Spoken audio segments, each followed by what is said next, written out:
सबसे पहले इस सम्मानित मंच को मेरा सादर प्रणाम, जिसके माध्यम से मैं अपने विचार आपके साथ साझा कर रहा हूँ। मुस्कुराइए सबसे पहले तो सभी, क्योंकि मैं भी आप ही के साथ हूँ, कोई अलग नहीं हूँ। तो आप ये बताइए कि कुछ जैसे सुना सुनाया, पढ़ा पढ़ाया सुनना चाहोगे या फिर वास्तविक सुनना चाहोगे? हाँ, ऐसे नहीं है कि मैं कहीं बाहर से आया हूँ, किसी दूसरे प्लेनेट से आया हूँ। भाई ज्यादा दूरी नहीं, भाई 250 किलोमीटर की दूरी है, कुछ ज्यादा नहीं है। तो देखिए क्या होता है कि जैसे वीकेंड होता है, अपना शनिवार होता है, तो मैं कुचामन चला जाता हूँ हमेशा। वहाँ मेरे कुछ परिचित रहते हैं गांव की, जो अध्यापन कार्य ही करते हैं। तो इसी क्रम में क्या है कि जैसे ये जो शनिवार गया, इससे पिछले शनिवार को मैं कुचामन गया था और संडे के दिन मैं लौट रहा था शाम को यहीं पर स्कूल। तो बस में जैसे ही बैठा तो मैं भी क्या है कि अन्य सभी पीड़ितों की तरह ही हूँ, जिनकी इच्छा होती है कि मुझे विंडो सीट मिल जाए कि भाई हवा अच्छे से लगे। तो विंडो सीट तो नहीं मिली, लेकिन विंडो सीट के बगल में एक बैठे हुए थे दादाजी उम्र दराज। तो सोचा कि आज यहीं पर बैठते हैं, इनके साथ बैठते हैं। तो मैं भी एक बार फिर से दोहराना चाहूंगा कि उन्हीं पीड़ितों की तरह हूँ जो ट्रेवल करते हैं ना, ट्रेवल करते समय मोबाइल में घुस जाते हैं। जब जर्नी फिनिश होती है तो मोबाइल से बाहर निकालना पड़ता है उनको, सिर पकड़कर कि आजा भाई बाहर आजा, आ गयो तो स्टैंड आ गयो, है ना। ऐसे जब वो बोलता है ना, कंडक्टर बोलता है पर्वत सर आजा भाई आजा आजा, तो मैं भी उसी की तरह हूँ। जब ट्रेवल करता हूँ ना तो मोबाइल में घुस जाता हूँ, बाद में निकलता हूँ। तो फिर सोचा कि भाई आज एक सहयात्री मिले हैं जिनसे कुछ सीखने को मिलेगा, तो सेल फोन को मैंने फ्लाइट मोड पर डालकर अपने बैग में डाल दिया, जेब में भी नहीं रखा कि आज बात करेंगे इनसे। मेरी आदत रही है कि मैं उम्र दराज लोगों के साथ बैठना पसंद करता हूँ। तो जैसे ही उनसे बातचीत स्टार्ट हुई तो पता चला कि वो जो उम्र दराज व्यक्ति थे, दादाजी जो थे, वो जयपुर से, और जयपुर में उनकी अच्छी प्रॉपर्टी, और अच्छी प्रॉपर्टी होने के बाद भरा पूरा घर, 4 लड़के, पुत्र वधू, पोते पोतियां, अच्छा भरा पूरा घर, अच्छी प्रॉपर्टी। 2 जो लड़के हैं वे गवर्नमेंट जॉब में, और 2 जो है वे उनका ओन बिजनेस, स्वयं का बिजनेस था वही उनका। फिर भी क्या था कि हमारे समाज की एक सबसे बड़ी विडंबना देखिए कि वे 4 लड़के होने के बाद भी वे घर से अकेले बिना बताए बाहर घूम रहे थे। उनका पर्पस क्या था? राजस्थान में जो अपने धार्मिक स्थल है वहां घूम रहे थे वो। और 4 लड़के होने के बाद भी 4 लड़के क्या कर रहे थे?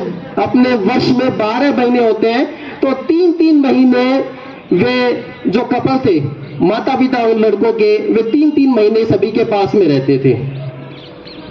अभी वे घूम रहे थे जैसे अपने धार्मिक स्थल जो है, अभी वे लास्ट टाइम जिस समय मेरा उनसे मिलना हुआ था, तो वे अपने झुंझुनू जिले में लोहारगढ़ जी है भाई, वहां से लौट रहे थे। फिर सीकर में खाटू श्याम जी, अपने जीण माता, यहाँ पर घूमकर वे अजमेर जा रहे थे नवाज शरीफ की दरगाह में, और वहां से जो 2.5 दिन का झोपड़ा। फिर जैसे उन्होंने पूछा कि ये सांवलिया सेठ का मंदिर क्या है, तो मैंने उनको बताया जी चित्तौड़ में है, मैं भी गया हुआ हूँ। तो मैंने कहा कि जाओगे क्या? तो उन्होंने कहा कि अवस्था को देखकर तो लग रहा है कि बस से ना उतरूं मैं। मैंने कहा क्यों? कहा कि शरीर का क्या विश्वास है, शरीर तो सबसे बड़ी बेवफा चीज होती है, कब साथ छोड़ जाए कुछ पता नहीं चलता। मैंने कहा क्या अच्छी बात है भाई। तो ये तुरंत क्या था कि मैंने नोट करने की आदत होती है, कुछ एक मैंने तुरंत नोट कर लिया।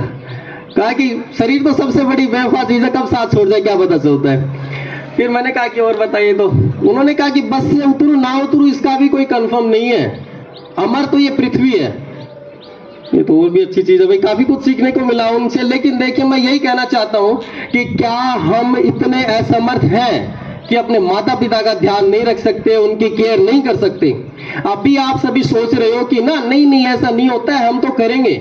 लेकिन पता नहीं क्या होता है कि भाई जब हम मैच्योर हो जाते हैं, जब हम बड़े हो जाते हैं, हमारे दिमाग में ये गंदगी कहां से आती है कि जिन्होंने हमें जन्म दिया है, पाल पोस कर बड़ा किया है, हम उनका एहसान तक भूल जाते हैं। जब भी कभी आप सफलता के शिखर पर हो, जब भी कभी आप सफलता के शिखर पर हो, तो आपकी कहानी जब आप लोगों को सुनाओगे, सफलता की कहानी, मेरा मानना है there is no any written definition of success, you have to write your own definition of success. सफलता की किसी भी कहानी में कोई लिखित परिभाषा नहीं होती है, सफलता की परिभाषा हमें स्वयं को लिखनी होती है, क्योंकि सफलता के मायने प्रत्येक व्यक्ति के लिए अलग अलग होते हैं। कुछ के लिए पैसा कमाना होता है, तो कुछ के लिए आत्मसंतुष्टि ही सफलता होती है।